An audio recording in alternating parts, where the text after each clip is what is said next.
Hello and welcome in my YouTube channel As You World of Commerce. Today our topic is related to auditing.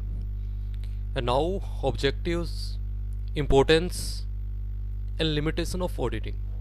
कि हमारे auditing के क्या objective हैं, क्या limitation हैं और क्या इम्पोर्टेंस हमारे ऑडिटिंग की रहती है। ऑडिटिंग अपने कुछ ऑब्जेक्टिव सेट करके चलता है कि ऑब्जेक्टिव जो ऑडिटिंग का वर्क होगा वो किन ऑब्जेक्टिव के बेस्ड रहेगा। मतलब कि ऑडिटिंग की जो कंप्लीट प्रोसेस होती है उस प्रोसेस के लिए कुछ ऑब्जेक्टिव हमारे सेट पहले से ही रहते हैं। कुछ मेन ऑब्जेक्टिव हमारे हो जाते हैं, कुछ सब्सिडरी ऑब्जेक्टिव्स हो जाते हैं एंड कुछ अदर्स हमारे ऑब्जेक्टिव हो जाते हैं। कंप्लीटली जो प्रोसेस हमारी ऑडिटिंग की रहती है वो इन्हीं ऑब्जेक्टिव्स के सराउंड हमारी रहती है। तो बात करते हैं हम ऑब्जेक्टिव की। कुछ हमारे मेन ऑब्जेक्टिव हो जाते हैं, सब्सिडरी ऑब्जेक्टिव हो जाते हैं और कुछ अदर ऑब्जेक्टिव हो जाते हैं। सबसे पहले हम बात करते हैं मेन ऑब्जेक्टिव की।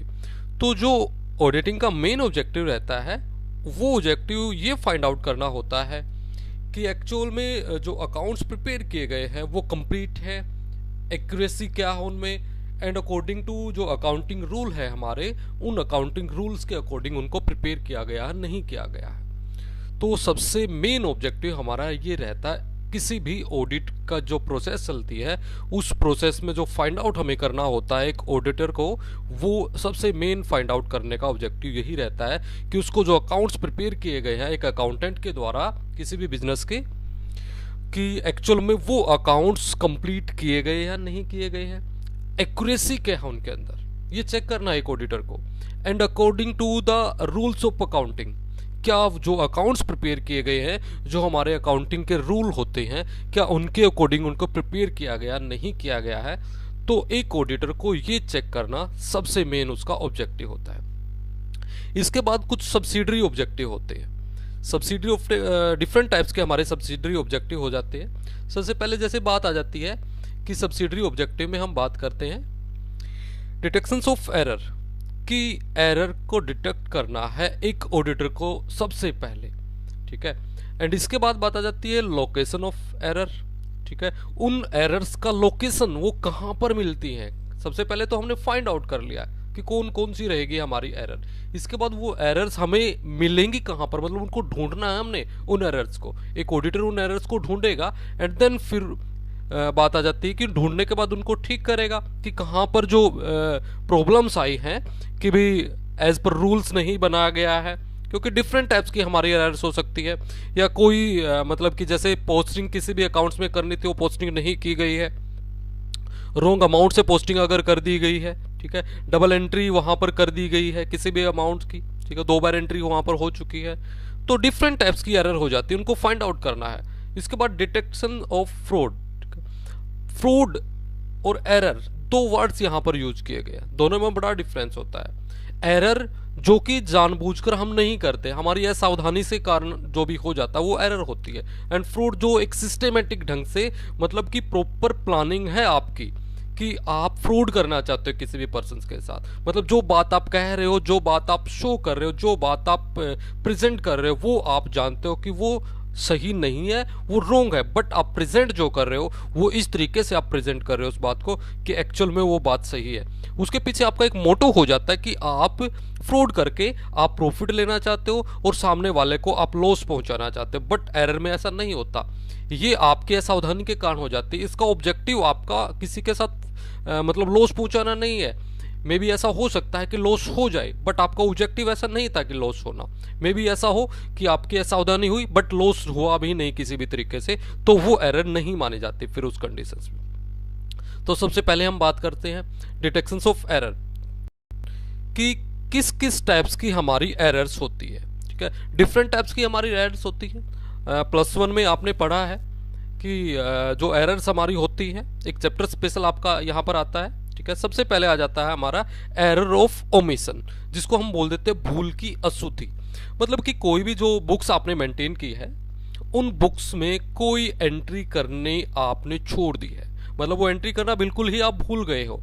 तो अब एक बात यहाँ पर क्लियर हो जाती है कि ऐसा करने से जो ट्रायल बैलेंस आप प्रिपेयर करते हो उसके ऊपर कोई भी इफेक्ट आपका नहीं आएगा, बट आपको ये पता है कि प्रॉफिट एंड लॉस के ऊपर आपका इफेक्ट बिल्कुल चला जाता है यहाँ से, ठीक ठीक है। तो क्या है कि कोई भी ऐसी एंट्री जो आप करना बिल्कुल भी भूल चुके हो, आपने नहीं की है, ना तो डेबिट साइड ना ही क्रेडिट साइड, तो आपने नहीं की है। सबसे बड़ी प्रॉब्लम क्या है कि आपकी एरर हो चुकी है बस, बट इस एरर्स को आप आइडेंटिफाई नहीं कर पाओगे क्योंकि ट्रायल बैलेंस का टोटल आपका बिल्कुल मैच कर जाएगा, तो एरर आपकी फाइंड आउट नहीं हो पाएगी।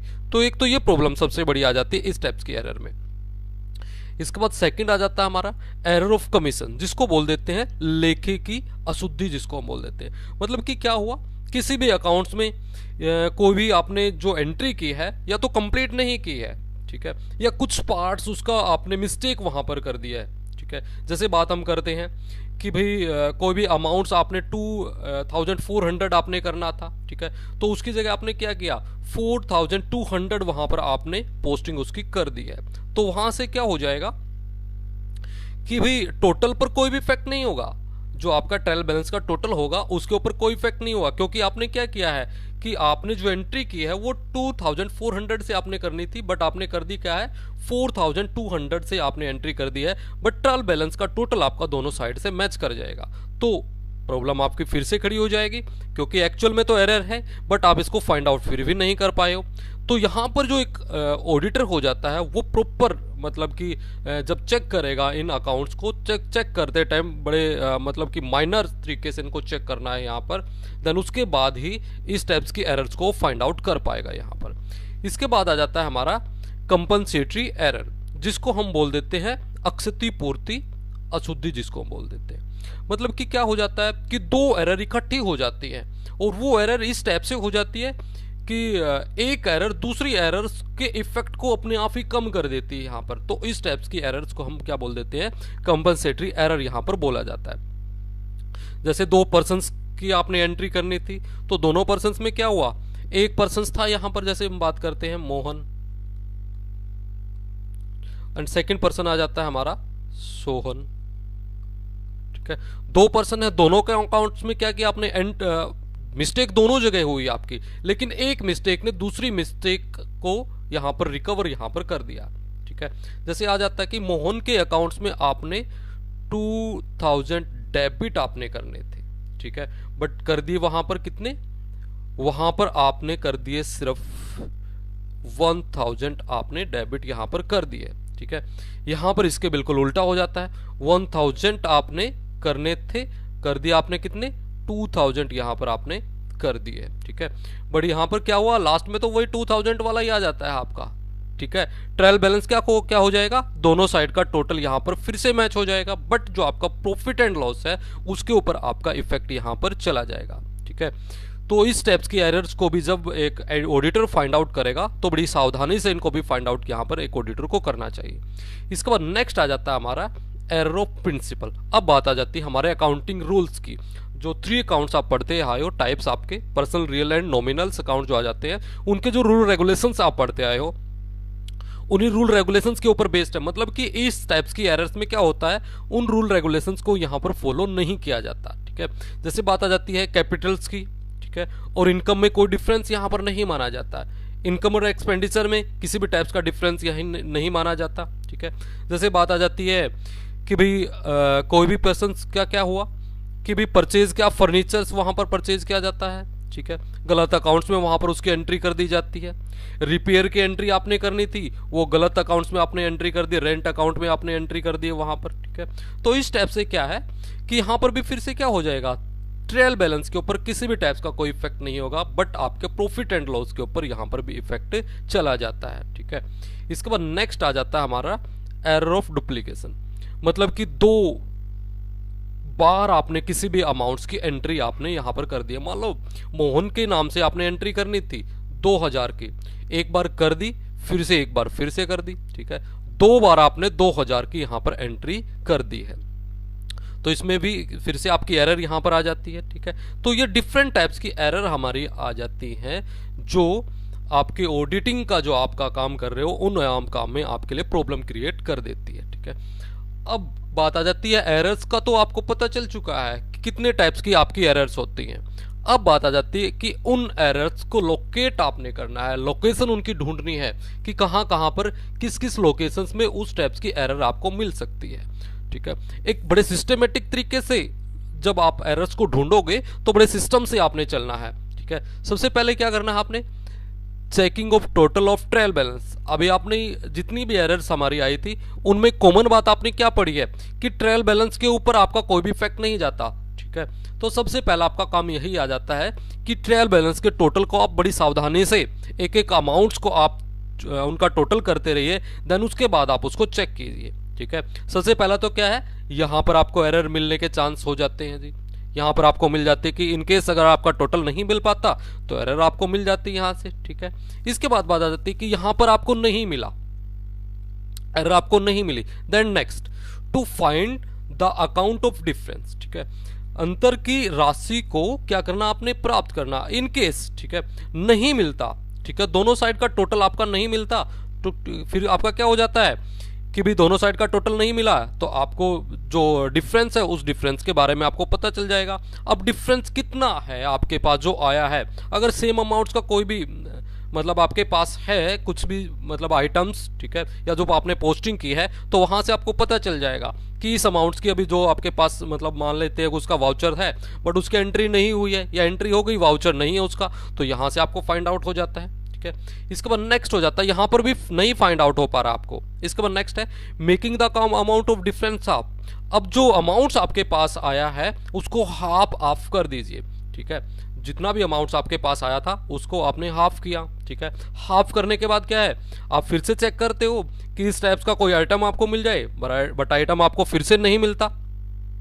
फिर आप क्या करते हो, जो हाफ आपने किया है उस हाफ को आप 9 से आप डिवाइड कर दीजिए, ठीक है। जो हाफ आपके पास आया था ट्रायल बैलेंस का, आपने डिफरेंस देखा, डिफरेंस करने के बाद आपका आइटम आपके पास आया था। अब जो आपके पास आया था उसका हाफ आपने किया, हाफ का फिर से आपको एरर नहीं मिली, एरर नहीं मिली तो अब आप क्या करोगे, उसको 9 से डिवाइड कर दोगे, ठीक है। जो भी यहां पर था आपका अमाउंट उसको 9 से आप डिवाइड कर दीजिए।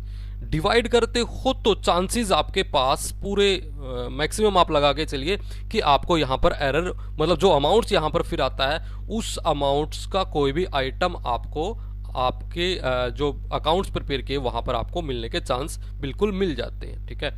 अब जैसे कई बार क्या होता है कि जो यहाँ पर आता है अमाउंट्स उसको चेक कर लीजिए कि आपके कहीं ना कहीं वो अमाउंट्स आपको मिल जाएगा, अगर नहीं मिलता तो चेंज कर लीजिए इनको, मतलब जो डिजिट है इनके, जैसे बात आ जाती है 298 यहाँ पर आया है, ठीक है, तो इसको कर लीजिए आप 982 बन सकता है आपका, ये 892 बन सकता, मतलब जो भी है इन 3 डिजिट से आप बना सकते हो, जो भी यहाँ पर आता है उनको आगे पीछे चेंज आप कर लीजिए, देन उसके बाद आपको वो अमाउंट्स कहीं ना कहीं मिल जाएगा और एक्यूरेट वही आपका अमाउंट यहाँ पर मतलब कि जो एरर है उसका हो सकता है। अब बात आ जाती है चेकिंग ऑफ जर्नल। यहाँ पर भी या तो मिल जाता है, भाई नहीं मिल रहा तो आगे हम प्रोसेस अपनी स्टार्ट करेंगे। चेकिंग ऑफ जर्नल, अब जो जर्नल एंट्री हमने की है उन जर्नल एंट्री की आप चेकिंग कर लीजिए प्रॉपर, ठीक है। डेबिट और क्रेडिट दोनों साइड्स को आप चेक कर लीजिए, देन यहाँ पर आपको जो एरर है उसके मिलने के चांसेस यहाँ पर आपके हो सकते हैं, ठीक है। इसके बाद आगे फिर से बढ़ जाइए, जब तक आपको नहीं मिल रहा तब तक आप चेक करते रहोगे सिस्टम से। इसके बाद नेक्स्ट है चेकिंग ऑफ सब्सिडरी बुक। अब डिफरेंट टाइप्स के आप सब्सिडरी बुक बनाते हो तो उन सब्सिडरीज बुक को आप चेक कर लीजिए कि जो आप सबसे पहले क्या है वेस्ट बुक आप बनाते हो, तो वेस्ट बुक से सब्सिडरीज बुक में जो आप अमाउंट लेकर गए थे तो उनको चेक कर लीजिए कि वेस्ट बुक में और सब्सिडरी बुक में सेम अमाउंट्स आपका गया है नहीं गया, या कोई ऐसा तो नहीं कि सब्सिडरी बुक में था वो वेस्ट बुक में आपका नहीं है, या वेस्ट बुक में था सब्सिडरी बुक में आपने नहीं लिखा, तो यहाँ से आप उस अमाउंट्स को चेक कर सकते हो, तो आपको एरर मिल सकती है। इसके बाद फिर से आप आगे बढ़ जाइए, अगर नहीं मिल रहा, ठीक है, checking of posting of subsidiary book. Subsidiary book में जो पोस्टिंग आपने की है, ठीक है, वहां से जो LF आप पढ़ते आए हो, ठीक है, यहाँ पर पेज नंबर से आप चेक कर लो जी फिर, ठीक है। यहाँ से फिर से आपको मिल सकती है एरर कि किस पेज नंबर पर कौन सी पोस्टिंग आपने की थी, उस अमाउंट्स का क्या कौन सा आइटम था, तो वो आपको यहाँ से मिल सकता है, ठीक है।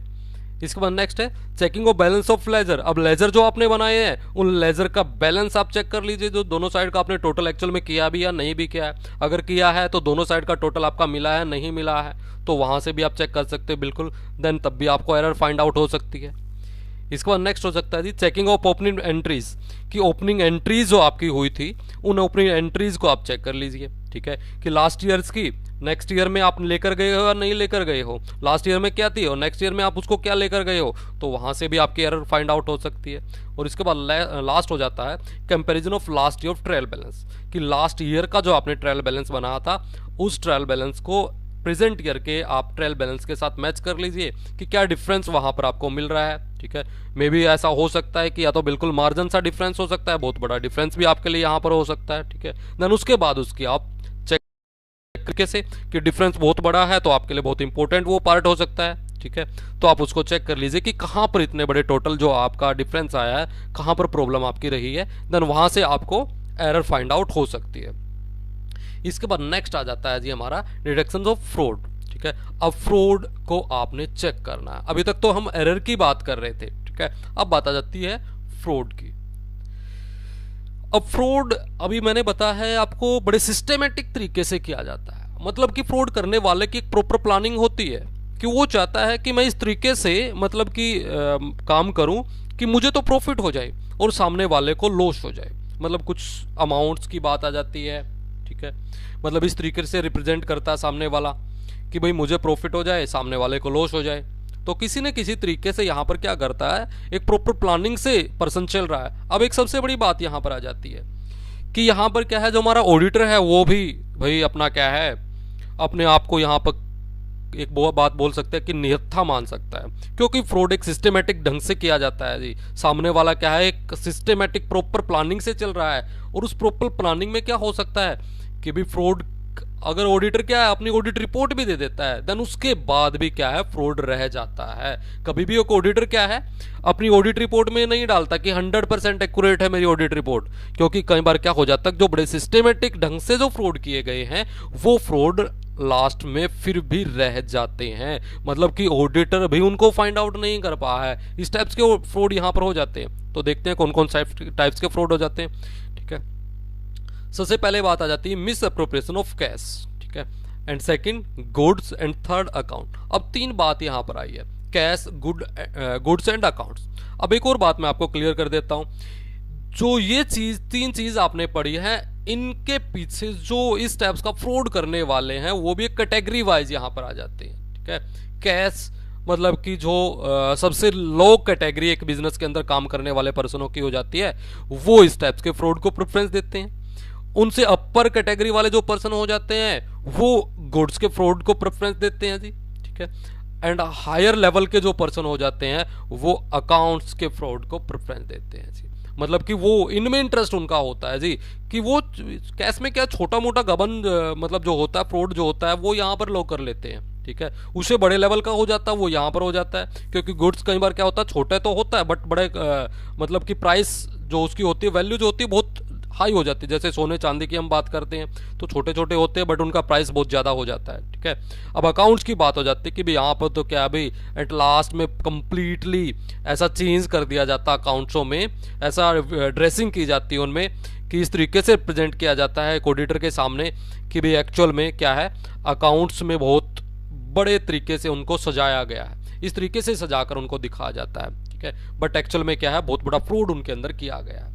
तो कि ये सबसे बड़ी प्रॉब्लम यहां पर आ जाती है। तो सबसे पहले कैश की बात करते हैं हम। अभी मैंने बताया आपको कि जो सबसे लो कैटेगरी के जो काम करने वाले बिजनेस के अंदर पर्सन होते हैं वो इस टाइप्स के फ्रॉड को प्रेफरेंस देते हैं। जैसे डिफरेंट टाइप से हो सकता है ये, ठीक है। जैसे क्या हुआ, कुछ भी बिजनेस को रिसिप्ट हुआ बट उसको क्या हुआ कि आगे किसी टाइप्स का कोई उसका अकाउंट्स नहीं दिखाया गया, मतलब कि क्या किया जो पर्सन्स थे उनके पास आया कोई भी कैश, ठीक है। जैसे काउंटर की बात कर लेते हैं जी, मतलब बिजनेसमैन नहीं है, काउंटर पर कुछ भी कोई पर्सन परचेज करने के लिए आया, कैश देकर गया है या भाई पुराना देना था कैश तो कैश देकर गया है, तो जो पर्सन था वहां पर उसी पर्सन ने कैश अपनी जेब में डाला और चल पड़ा। अभी काउंटर पर कोई नहीं है तो भाई गया कोई भी पर्सन, काउंटर से कैश कुछ निकाला एंड देन अपनी जेब में डाला और निकल लिया भाई।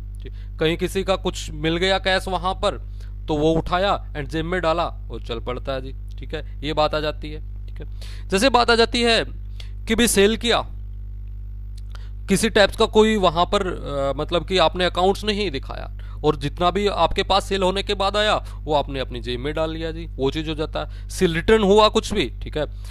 आपने सेल रिटर्न तो क्या किया, हुआ था आपके पास, ठीक है, बट अमाउंट्स आपने अपनी जेब में डाल लिया जी, वहां से आप कर गए। डिस्काउंट्स आपने दे दिए, ठीक है, झूठे दिखा दिया जाता है कई बार, आप रिटर्न्स दिखा दिए जाते हैं, बेड डेब्ट्स दिखा दिए जाते हैं, ठीक है, मतलब कि इनकी क्या है, इस टाइप से एंट्रीज कर कर दिखा दी जाती है, बट एक्चुअल में होता कुछ नहीं है, ठीक है, वो सब कुछ आपकी जेब में ही जाता है वहां पर, ठीक है। या इसके बाद आ जाती है जी बात, डिफरेंट टाइप्स के जो नेगोशिएबल इंस्ट्रूमेंट होते हैं वो आपने अपनी जेब में डाल लिया जी। अगर मान लो चेक होता है वो भी ऑन डिमांड नहीं है, ठीक है, मतलब क्रॉस चेक नहीं है, तो देन आपकी जेब में चला गया, अभी कोई भी पर्सन उसकी पेमेंट यहाँ पर ले सकता है, ठीक है। यह बात आ जाती है डिफरेंट टाइप्स की कंपनी को, बिजनेस को इनकम होती है, आपके पास आई है, वो आपको जमा करवानी बिजनेस के अंदर, बट आपने कुछ अपनी जेब में डाल लिया वहां से। डिफरेंट टाइप्स के डोनेशन मिलते हैं बिजनेसों को, ठीक है, वो आपने अपनी जेब में डाल लिया, ठीक है।